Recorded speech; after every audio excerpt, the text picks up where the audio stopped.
Hi, and welcome back. And no, you haven't hit the bar somewhere by mistake. You actually are joining me at the end of the painting because I forgot to hit record at the beginning. It's actually quite a long way in. However, there were some things I wanted to talk about with this piece, so there's a little bit at the end talking about some of how I started it and the finishing touches with post-processing and things. And until then, you get to see the time lapse. And I have to be honest, I already painted this once, and here it is. And it's terrible. So I did record that one, but I'm not going to make you suffer through watching the time lapse of that. Suffice to say, I was not happy, so I decided to revisit it and repaint it, and you're seeing that now. One of the reasons it was wrong was I didn't measure correctly the way I was talking about in the previous video. I rushed the measuring and I missed some major landmarks. So this time around, I very briefly used a grid just to align certain points on the face, and I'll talk about that at the end of the video. So until then, enjoy the rest of this time lapse, and hopefully I seamlessly pick up with my previous self any minute now.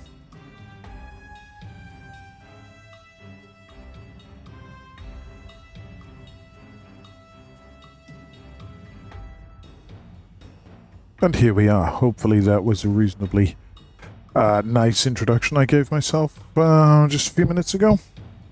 So this is me in the past of what you just heard, but in the future of what you just saw. And I'm going to talk a little bit about some of the things with this picture because you don't get the full time lapse. So the first thing was that I decided to use a grid. I think I'd mentioned that. By using the grid, I came up with just the major landmarks. Because I don't find using a grid fun, but I find having things be horribly off even less fun. So if I turn this layer on, hide these, you can see I just sort of marked where the eyes were, marked where the base of the nose was, marked how white the mouth was, the very basic outlines of the face. And then I used regular measuring techniques from there on out. Now I've got the landmarks set. I know they're not going to move too much. I might get the size a little wrong or the details a little wrong, but the main structure of the face is there. And then from that, I use this using measuring techniques we went into last week. And I can hide that. And then paint over the top. Oh, I've hidden his hat. There we are. I put that on a separate layer because I painted it later. And so that's how I use a grid generally if I'm going to use one. I don't like having one up too long. I find it actually distracting. So I will just mark off major locations and then I can hide the thing and just paint normally. So the next thing I wanted to talk about with this one was what I call pre-gaming, which is if we look at the reference, it's got quite a lot of layers already, although I think only the top one, top couple are relevant. And the reason for that is because originally it was this, which for those who know indie quite well is probably from Temple of Doom, but it's not very indie without the hat. So I wanted to add the hat back in. So I grabbed, first of all, I adjusted levels and things like that. And ended up with that. And then I went and grabbed a hat from some other completely different picture, and with a bit of warping and repainting and some other fiddling around, I came up with the hat on top. And that just means I didn't have to worry about it too much while I was doing the painting. And I just realized I need to keep it on the painting before I can finish up here. And so that leads us to this, which is the one I based it on, and you've just seen me painting based on that. Because without the hat, is it really Indiana Jones, or is it just Harrison Ford with a cool haircut? Who knows? So that was part one, and then the second thing is that I already had a background for this done previously, which is just this rough sort of paper texture, and that was just me experimenting, seeing if I could come up with a reasonably effective rough paper texture without just grabbing one as a background. So I already had one, but it was a bit bright to be painting over, so I painted over the grey background, and now I'm going to do some things to help integrate it better into this piece of paper. So before that, I'm just going to go in here, just tweak this bit of hair because I'm not happy with how that turned out.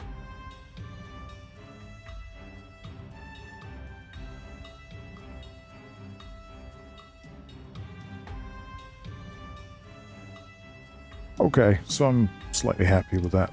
Right, so now I'm going to just walk through the method I'm going to use to integrate this, and this is happening live, so if I suddenly fast forward for a bit, it's because I have no idea what I'm about to do. The technique here is to sort of make these colors fit the background more. I'm going to do some blending in. I think this bottom corner I'm going to fade out, which is what I did on the original attempt at this. Try and pull some of that background texture back in, add a bit of staining over the top, lots of fiddly things. But one thing I generally do, save this real quick.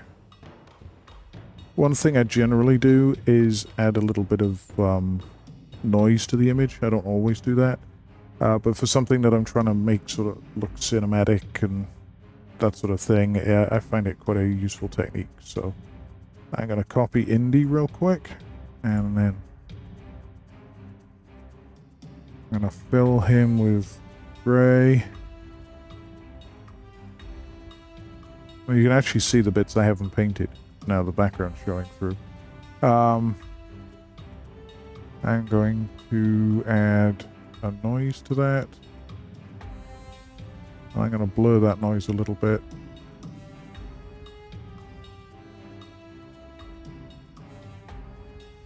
Hopefully you can see the menus. I know I might have the wrong capture type up, so some of these menus may not be appearing, but yeah. I picked the wrong blur anyway.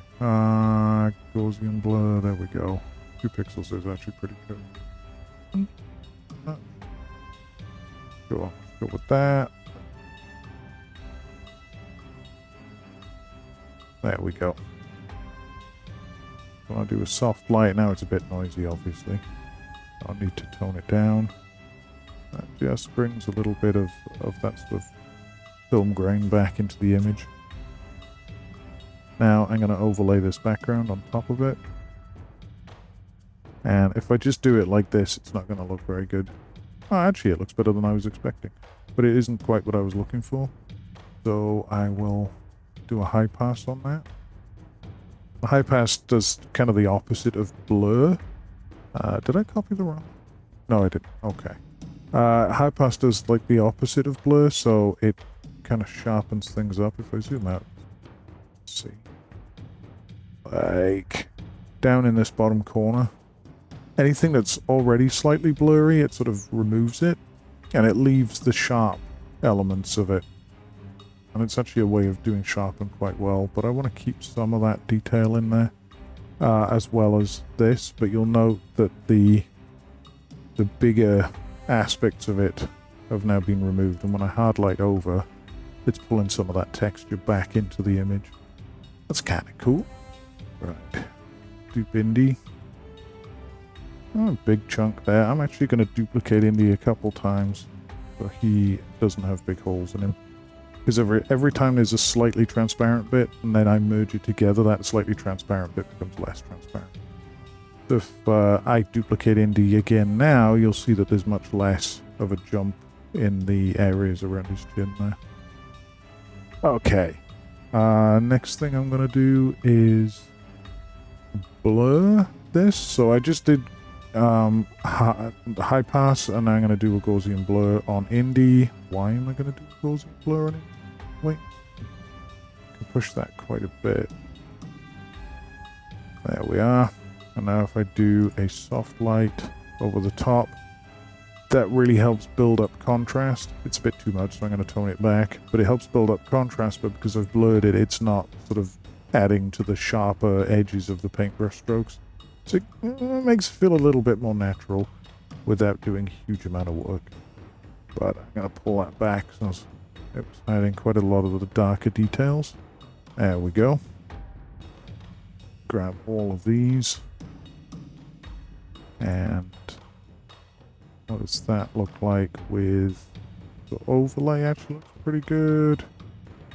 Screen looks pretty good. Light doesn't. So I know what I want to do here. I'm trying to integrate this better into the background. And as you can see, some of these work really well, but I also want it to be able to fade. So I think soft light in this area, down on his shirt and his neck, works really well, but obviously he's too faded. So that's okay. Pull that up. Now, do I need this there? Yeah, I'll keep it as part of that layer. Okay. So I'm going to duplicate that. So I've got a copy of him, and now I'll do the opposite, which somewhere around here. I think color burn will probably work quite well. I can pull that back. Maybe not. Yep, there we go. It kind of seats that a little better into the background. But again, I'm losing some of that stuff, the details that I wanted. So the way I will get those back is to duplicate it one more time. And this time I'll just set it to normal. Or maybe luminosity. No, normal. Crank that back up a bit.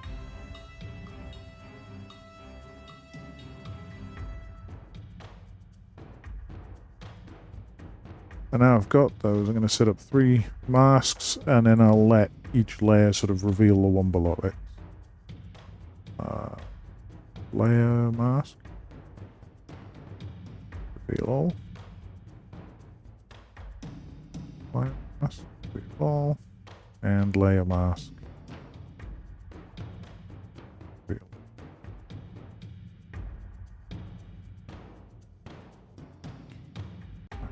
Paint out.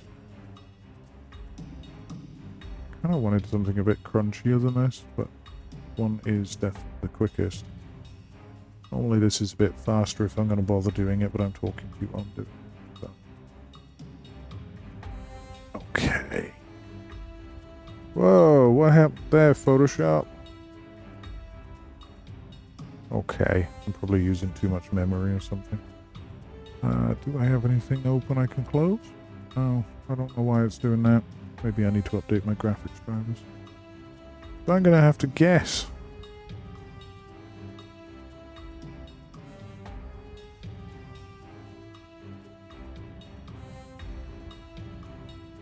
Off, turn on. Okay, now Indy's coming through there. And now I realise I've not softened this, so... Problems with not being able to... What is happening?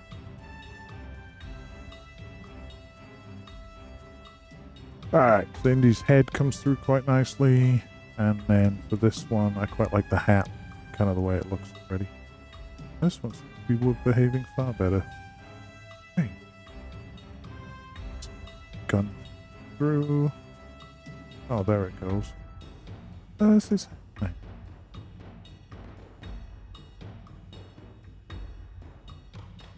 There. Whoa. Okay. So Indy feels a lot more seated into that background now, and I can probably fade some of these if I needed to. So, thanks for joining. As always, if you want to subscribe, do so. If not, maybe I'll see you again if I paint something that seems of interest in the thumbnail. And I'll finish up here. In the meantime, catch you next time. Bye.